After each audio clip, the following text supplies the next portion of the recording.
When it comes to literature, there's a term for contrasting one character to another. Usually the contrast is made for secondary characters towards the main character to highlight very important aspects of that character. This term is called a foil. And in Buso Renkin Volume 2,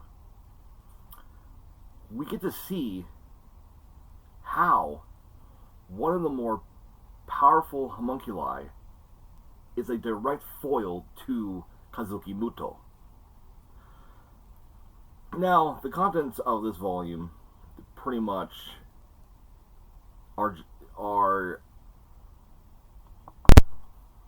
that Kazuki and Tokiko find out who the Papillion mask wearer is. Another high school third year named Kouhaku Chouno, who is a genius, and it goes to show that Nobuhiro Watzuki really was going for a superhero kind of theme, seeing as how usually the superheroes, the one that is mighty is on the side of justice, and the one that goes more so for brains is on the side of either evil or for own personal self-fulfillment, as which, Chouno is. And by the end of the volume, he goes from being just regular old Kouhaku Chouno into becoming Papillion Mask, or just Papillion. Since there is this massive transformation for his character. Now, the volume does delve into Chouno's mindset and his backstory, if you will, quite well. Although, very subtly and quickly, too. Like, we learned this guy would have been top of his class if it wasn't for his illness. And yeah, that's actually the reason why he's creating all these homunculi.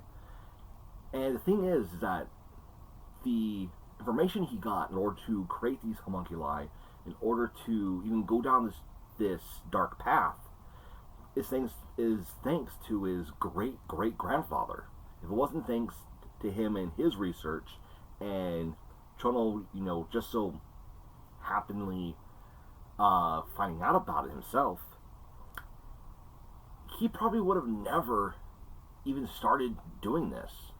Hell, he probably would have begrudgingly accepted accept the card that he was dealt with, basically.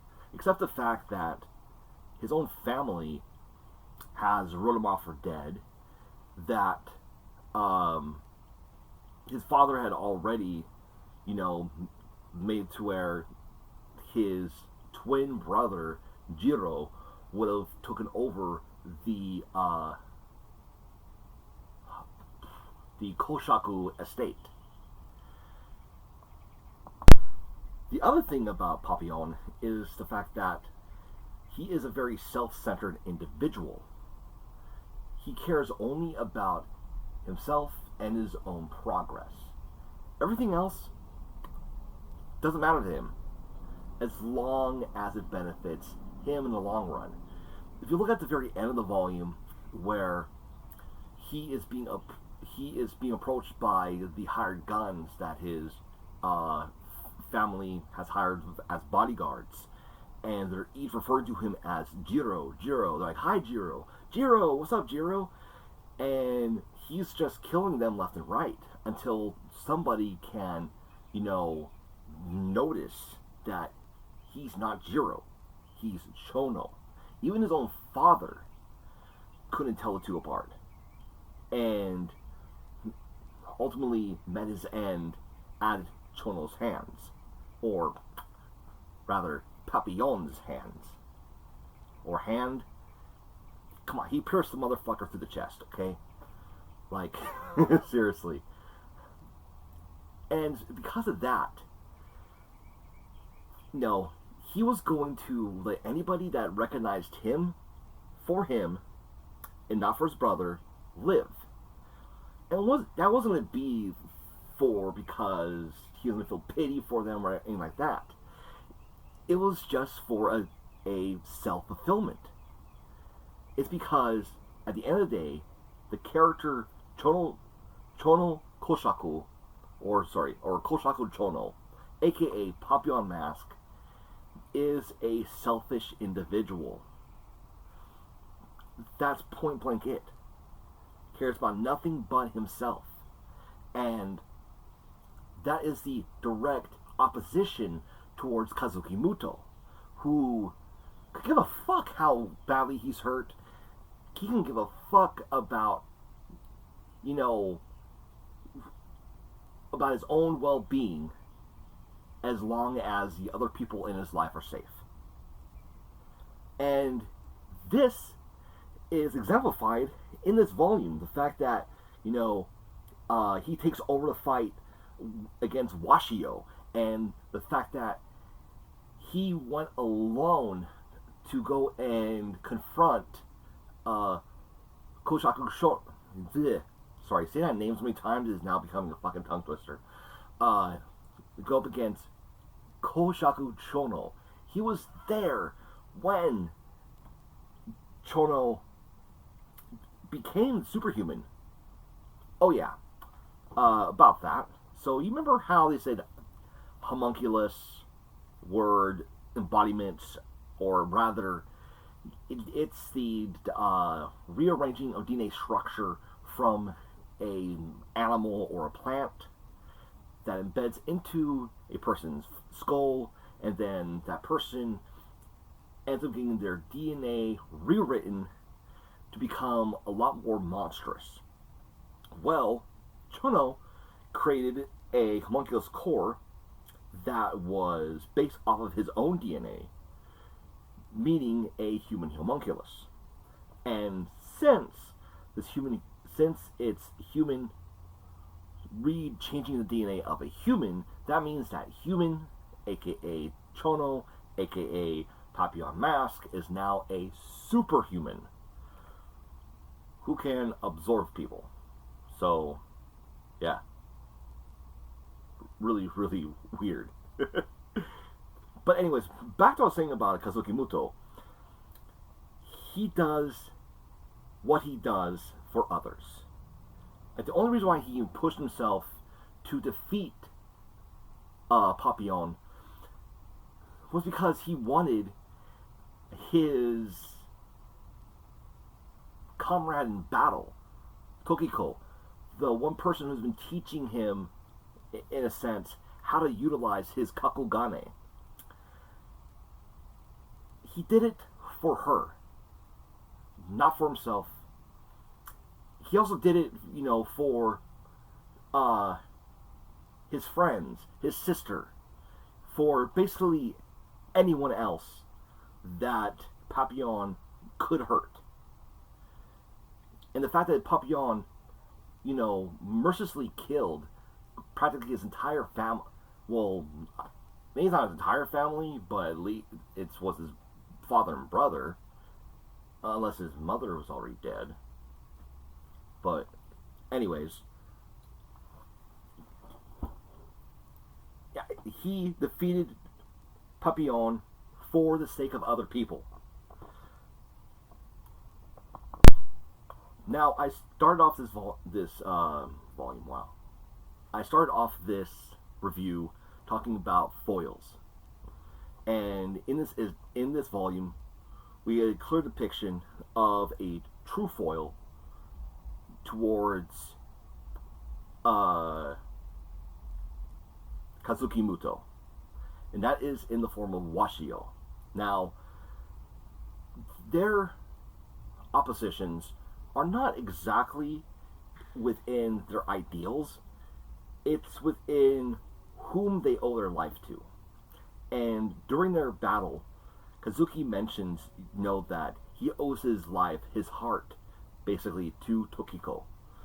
And Washio was the same way.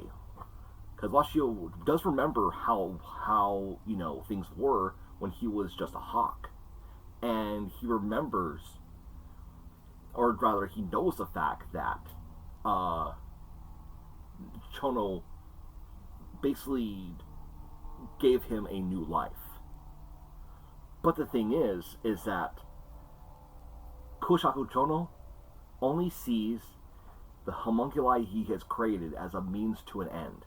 Meaning that their death is in vain. Everything that they're doing is basically in vain. They probably think they're serving a greater purpose and helping out a great person, when in reality, the person they're helping couldn't give two shits about them or what they're going through. But will gladly reward those individuals if what they accomplish aligns with Papillion's goal. And that's it. At the end of the volume, a new person shows up who looks like he's wearing how do I describe this? Looks like he's wearing a... Okay, you ever played Bloodborne? You know that coat those guys wear? Where kind of goes all the way up to their face like that? And those big ass hats that kind of look like a cowboy hat, but not exactly. That's what this guy looks like. And I get the feeling that he is part of the same group of people that Tokiko had come from. So then a few questions arise around the end of the volume. One, is Papillion actually dead? Two, who is this new individual that just showed up out of the blue that saved Kazuki and brought the antidote from the Koshaku mansion back to the Koshaku estate back to Tokiko? And three, what does this mean for Kazuki Muto? What exactly does this mean for him? Where is his life going to head towards now? And this would also signify the conclusion of this series' first arc, which we can call this first arc the homunculus arc, since, the homunculus play a very important role in this arc. So I'm going to give this arc a 7 out of 10. My reason for that is I feel the mystery portion aspect of the arc was never built up for too long, that a lot of the answers for the mystery would then get settled the next chapter or the chapter after that. And granted, it did take a little longer for the name drop of the Papillion mask user being Koshaku Chouno. It took a lot longer than other mystery aspects, but that still felt kind of fast. Because I think I want to say by the time his first appearance with Washio in the Sky of Volume 1 and his actual name drop in the first or either the first or second chapter of this volume, it was like maybe 3-4 chapters. But then again, that's thinking about it, reading it from a book or books, not thinking about it from a release schedule perspective. Because you got to remember, this series was in Weekly Shonen Jump, and that means that people had to wait, every single week in order to know who this person was, and for this person to even be fully introduced into the story. Because the thing is that yes, he was introduced to the story as an enigmatic character that none of the main characters knew who he was. But now he went from being a enigma, in a sense, or rather, not enigma, a charismatic evil, to being the antagonist towards Kazuki Muto. Alright, so what do you guys think of Buso Renkin Volume 2? Let me know in the comments down below. And, if you watch the video all the way through, type in Hawk. I just want to see how many people actually watch these videos all the way through, especially with me just awkwardly stumbling through them. Don't forget to subscribe. Make sure that you join the notification squad. Actually, I don't like saying that. Hit that notification icon. Looks like a bell. Make sure you get notifications. That way you'll know when the next Buso Renkin volume review will come out, which will be on Saturdays, along with Dorohedoro. So look forward to that. Alright, y'all stay blessed.